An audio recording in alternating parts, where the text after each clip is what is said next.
Queridos amigos, estamos iniciando nuestro programa Ñande Yarañe Nuevo Testamento. La palabra del Señor que llega hasta nuestros corazones, nuestra vida, para transformar nuestra sociedad. Juntos queremos hacer este camino escuchando la palabra de Dios, la vida de Jesús, sus discípulos y ahora nosotros, que nos comprometemos en vivir los mandamientos y la palabra que Dios dejó en nuestro corazón. Iniciamos de esta manera Ñande Yarañe Nuevo Testamento. Pedimos la intercesión de nuestra Madre, la Virgencita, auxiliadora de los cristianos. Dios te salve María, llena eres de gracia, el Señor es contigo. Bendita tú eres entre todas las mujeres y bendito es el fruto de tu vientre Jesús. Santa María, Madre de Dios, ruega por nosotros pecadores, ahora y en la hora de nuestra muerte. Amén. Y así damos inicio a nuestro estudio bíblico Ñande Yarañe Nuevo Testamento. Bienvenidos a Ñande Yarañe, un espacio de reflexión donde compartimos con el Padre Víctor Luis Cabañas sus conocimientos sobre el Antiguo y Nuevo Testamento. Este programa cuenta con el apoyo de la Fundación Santa Librada. Comercial San Cayetano patrocina este espacio de evangelización.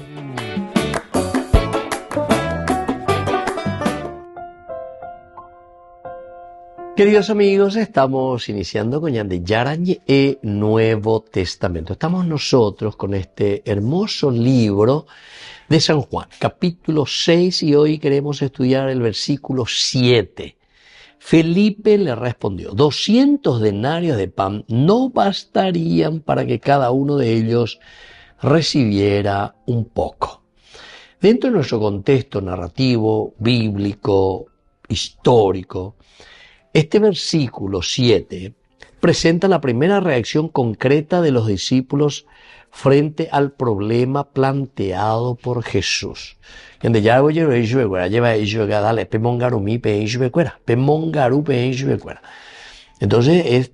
¿dónde vamos a conseguir, verdad, pan para esto? Felipe, decíamos que respondió, pero de una manera bien concreta, económica, puramente económica, cuantificable. Él aquí ya está comenzando a calcular los costos, mide las posibilidades, concluye, después de mirar el aspecto bien humano, como decíamos anteriormente, en los límites. El versículo 6 nos hablaba de los límites, porque esa era la función pedagógica. Y tal cual, ¿verdad? Porque concluye que hay insuficiencia. Ave dicatumo hay, orero ya pomba ya lleva. 200 denarios de pan no bastarían para que cada uno de ellos recibiera un poco. Imposible, ¿verdad? Él le llevota. Entonces, el evangelista utiliza esta respuesta para mostrar el contraste entre la percepción humana limitada, nuestra limitación, y luego la acción divina que está por manifestarse. Es decir, Coave San Juan, hoy se caseña neveo concretamente. Esa cosa, pedagógicamente ñanguajela ñande objetivo. Repillasa, esa cosa, de que humanamente hablando, diga tu aire guaje a tu objetivo, diga tu aire mongarú. Diga tu aire mongarú. O sea, a esta cantidad de gente, ¿dónde voy acá, muay? ¿De dónde vamos a conseguir? 200 denarios es imposible. Entonces, el término que se utiliza es arkusin, que quiere decir bastar, ser suficiente, arkusin, imposible. Arkusin, no será suficiente. Por lo tanto, aquí está el núcleo del razonamiento de Felipe.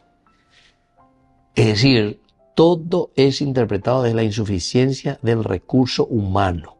Ñande, discípulo, ñande humano, yarecola ñande el límite, ñande insuficiente, nañanguajemo hay.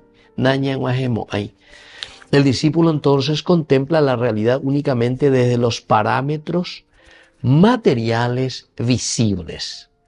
desde los parámetros materiales visibles. Desde ahí únicamente nosotros podemos ir hacia adelante. De un aspecto histórico, el denario era el salario aproximado de un jornalero por un día de trabajo en el mundo romano. Imagínense, el denario era el salario aproximado, salario de un jornalero por un día de trabajo. 200 denarios representaría entonces la suma enorme para una economía rural galilea del siglo I. Es decir, sería por 200 días, ¿verdad? 200 días de trabajo. ¿Verdad? Un denario. Entonces, esto permite comprender la magnitud de la situación. Alimentar a semejante multitud era humanamente inviable dentro de las posibilidades normales de un grupo itinerante como el de Jesús y sus discípulos. Ave ñandeyara, diga tu mo, ay ñandela ñamongarugo ave, diga tu mo. Así es que, bueno, que ya calcula, vaya a votar.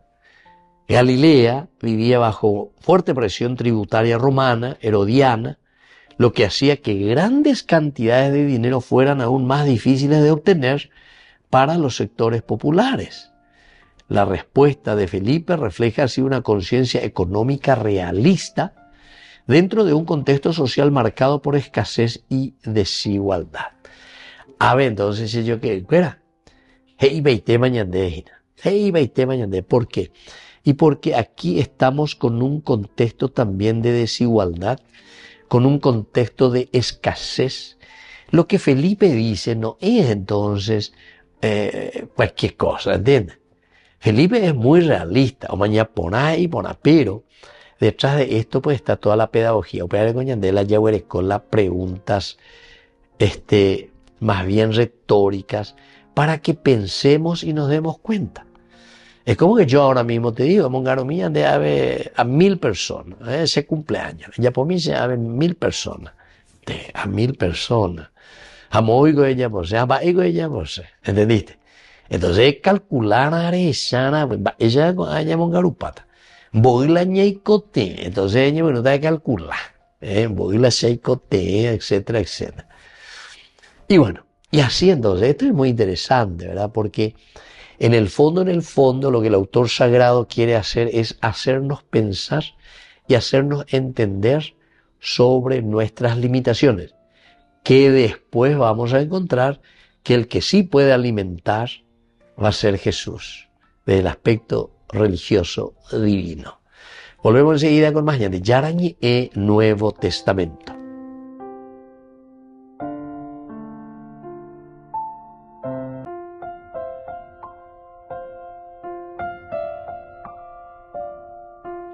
Queridos amigos, seguimos con Yarañi e Nuevo Testamento. Estamos nosotros con el Evangelio de San Juan, el capítulo 6, versículo 8. Uno de sus discípulos, Andrés, hermano de Simón Pedro, le dijo, bueno, el legei.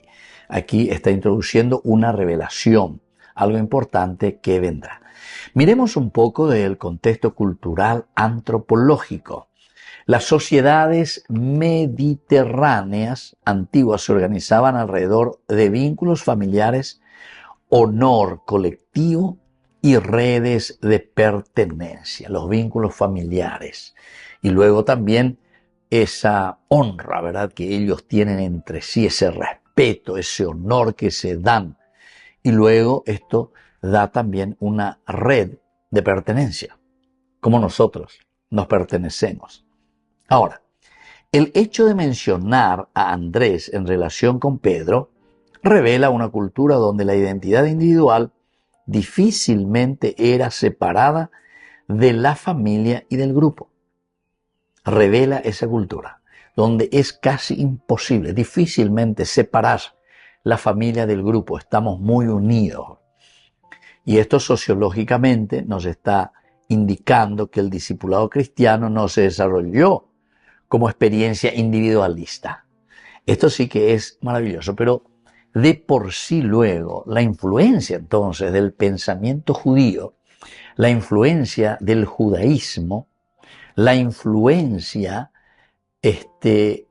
hablemos del aspecto bien antropológico, justamente por eso estamos hablando del aspecto cultural, sociológico y antropológico que van unidos estos elementos, nos está hablando de una experiencia colectiva, una experiencia de comunidad.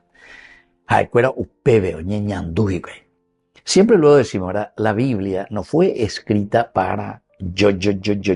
No, es en una forma individual. No. La Biblia, si ustedes se fijan bien y si leen las propuestas del reino de Dios, la propuesta de la construcción es siempre la construcción de la comunidad. Si te habla de una conversión, de convertiande, individualmente, personalmente, siempre es en función de nuevo de qué cosa, de tu comunidad. Si yo me convierto como un papá, entonces yo individualmente me convierto como un papá, pero en función de quién, y de mi familia, de mis hijos, de mi esposa. Si yo me convierto como un empresario, ¿verdad? Añe convertí. Añe convertía ante el Señor y desde ahora voy a ser generoso, voy a ser honrado, añe convertí. Eso no es a favor solamente tuyo, No, tu conversión después va a redundar sí o sí en función de la comunidad. Porque mandamos, yo como político, añe convertí, añe convertí. Angayana mandamos a ver, manda sella puma a ver, manda promete pamo, imagina, etc. Entonces, se convertir. ¿Para quién es? No es para vos, no es para vos tu conversión, es para el pueblo, para la gente, ¿entiendes? Es interesante, ¿verdad? Cómo la palabra de Dios te busca y te dice, no es una experiencia individualista, sino que entra dentro de los entramados comunitarios y por eso es que aquí también te está mostrando el aspecto familiar. La familia es esencial y fundamental en este camino de comunidad. Si vamos a mirar el aspecto humano, antropológico, este versículo 8 nos muestra una diferencia significativa en las respuestas humanas frente al problema. Mientras algunos reaccionan desde el cálculo, porque ellos dicen 200 denarios es insuficiente, comienzan buscando aquí posibilidades, aunque sean pequeñas, Abella Berecó 5, Abella Berecó 2, etc. Pero mañana son actitudes humanas de mediación, ciertamente, y de apertura.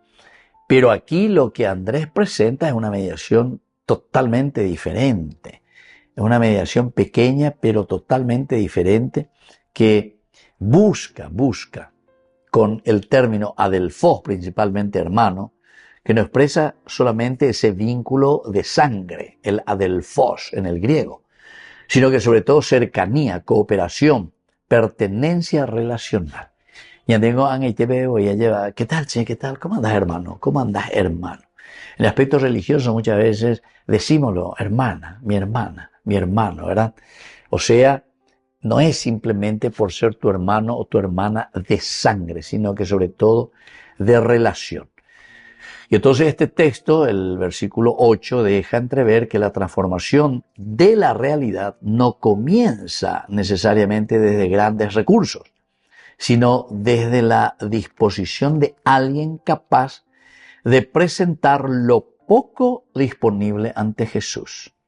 La antropología del relato se desplaza así desde la lógica del límite hacia la lógica de la disponibilidad, ¿entiendes? Upeala ñande ya huere coajina lleva, upeala ñande y catuaña y cuame, upea ñande la y catuaña me, ¿verdad? Entonces hay una disponibilidad. Entonces, desde el límite, lo que nosotros tenemos o lo que sería necesario, desde un cálculo muy humano, 200 denarios.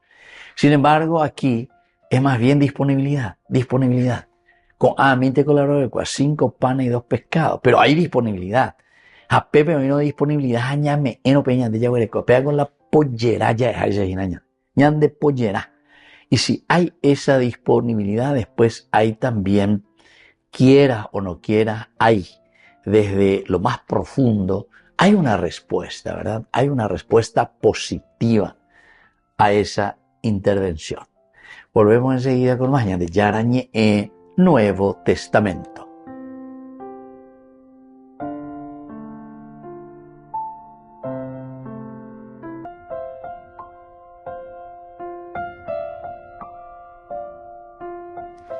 Queridos amigos, seguimos con Ñande Yarañe en el Nuevo Testamento. Estamos con el Evangelio de San Juan, capítulo 6, versículo 9. Aquí hay un muchacho que tiene 5 panes de cebada y 2 pescados. Pero, ¿qué es esto para tantos?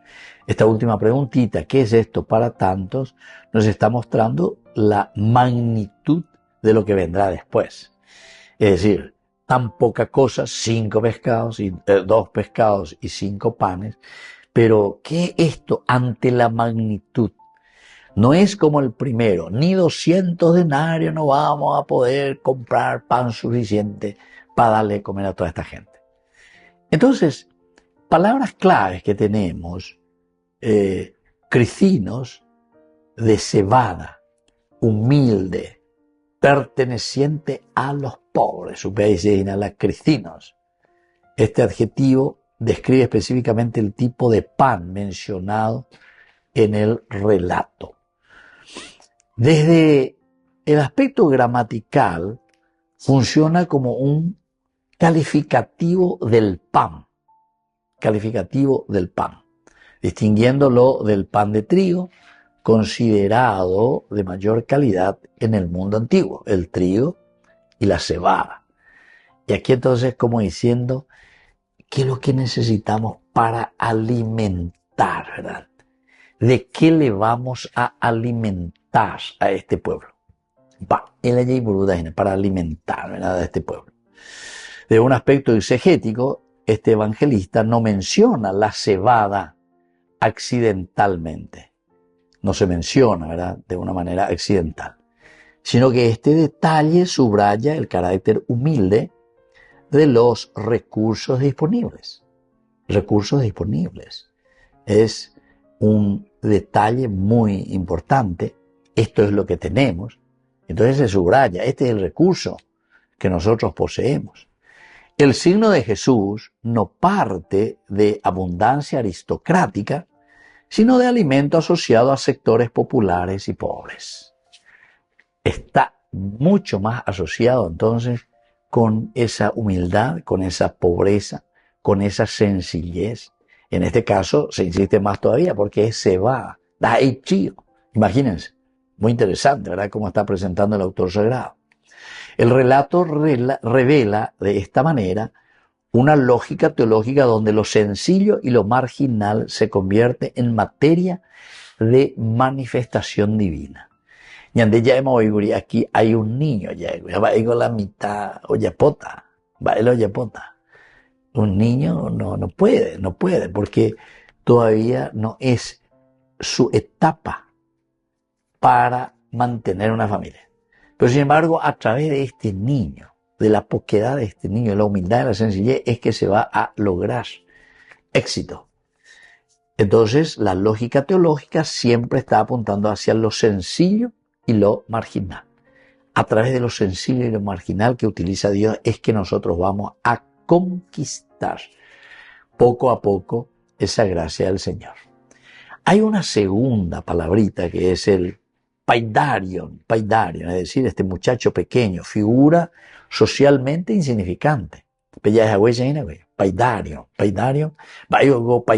paidarion, este muchachito. Cuando anda en Mongarui, cuando va a Poi, socialmente era insignificante. El término paidarion designa a un niño o muchacho joven sin autoridad ni relevancia pública dentro de la estructura social antigua. O sea que no tiene gran fuerza, no tiene mucho que hacer ni ofrecer todavía ese muchacho.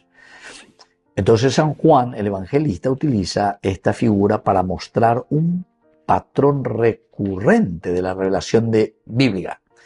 Dios frecuentemente actúa a través de aquellos que parece pequeño. Dios actúa a través de aquello que parece pequeño. A la bebida, 5 panes, 2 pescados. Para tanta gente. Este muchacho, el paidarion, no posee poder ni prestigio. Incluso es anónimo, ¿verdad? Porque dice nomás, aquí hay un muchacho, aquí hay un niño, un paidarion. pero su disponibilidad se convierte en un punto de partida para el signo. A ver, la ñandeña, mañaya, esaina, es la disponibilidad de este muchacho. Oñemoín, ábeme, añemoín de pobre, va el ayapota, va ese yapota, disponibilidad. Y se convierte en ese punto de partida para el signo que se va a realizar. El texto, por lo tanto, confronta la lógica humana de grandeza con la lógica divina de transformación desde lo humilde. La lógica humana necesita ni 200 denarios. Yarecuana, pea, yarecuana, muega, toda maisa, le llevo algo. Aquí, sin embargo, dentro de la humildad, la sencillez, ale, ave shaguereco. Pero otro calcula, ya huereco vaina, ave aima, checo a minte la huereco, pero con ahí, ñamuñe puinota. Volvemos enseguida con más ñande Yarañe, Nuevo Testamento.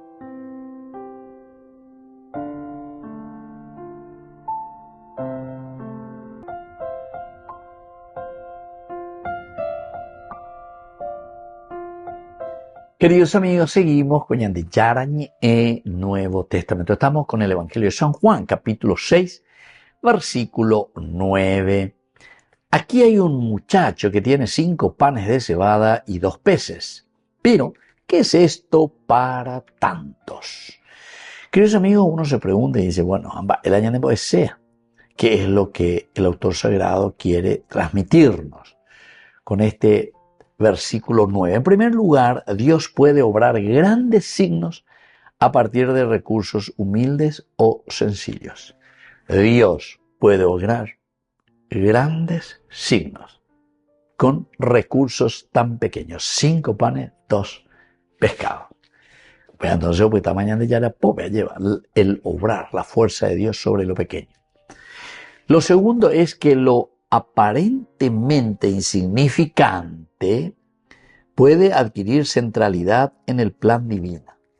Lo aparentemente insignificante, esto es insignificante, te dice, puede adquirir centralidad en el plan divino. ¿Verdad? Este muchacho, este niño, Paidarion, o sea, y este hijo lo greco, va y con la yepota, va y yepota, llame esta, llame emo, ahí, no, peago virore, y pea bien va, y yapota. ¿Se dan cuenta? Lo insignificante, pero aquí, eso que aparentemente insignificante puede adquirir centralidad para Dios. Es lo que después nos va a renovar y nos va a empujar y nos va a hacer crecer, ¿verdad? De adentro para afuera, pero con la fuerza, ¿verdad?, que cada uno tiene.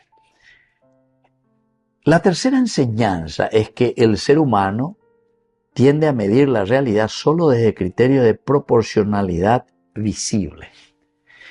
Ahí pues entra ya el aspecto de la fe. Va el oikota, va el soikota, y el otro simplemente se vuelve en un pensador frío, calculador, dentro de la lógica, ciertamente, ¿verdad? Pero nosotros siempre tendemos a medir nuestra realidad desde esos criterios de proporcionalidad. Habemos en 5.000, habemos en la sepana de 5, proporcionalmente no cuadra.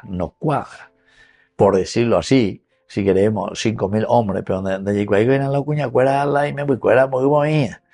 Pero ya eso es pensar 5.000 hombres, entonces 5 panes,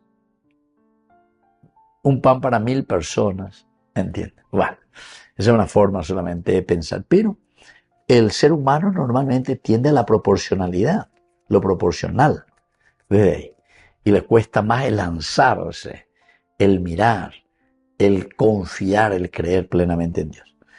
La cuarta enseñanza es que la solidaridad y el compartir forman parte esencial de la vida comunitaria bíblica. Solidaridad y el compartir. Solidaridad y el compartir. Estos dos elementos forman parte esencial de la vida comunitaria bíblica. Solidaridad y aquí sobre todo el compartir.